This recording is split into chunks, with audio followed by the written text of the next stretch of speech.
p.m. Mountain Daylight Time, Doppler radar indicated thunderstorms producing heavy rain over the Bald Mountain Burn Scar, specifically above the Loafer Canyon area.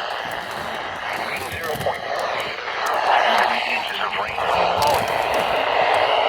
Rainfall amounts of 0.25 to 0.5 inches are possible over the next 30 minutes in the Warren area. Flash flooding is ongoing or expected to begin shortly.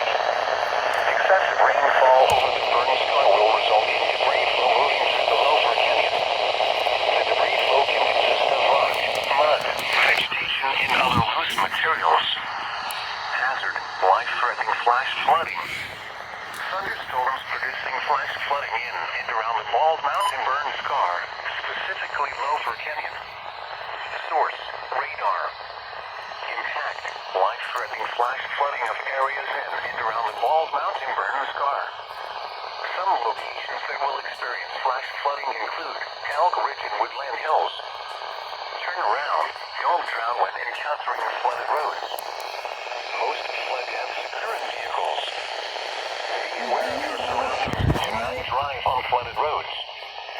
The flash flood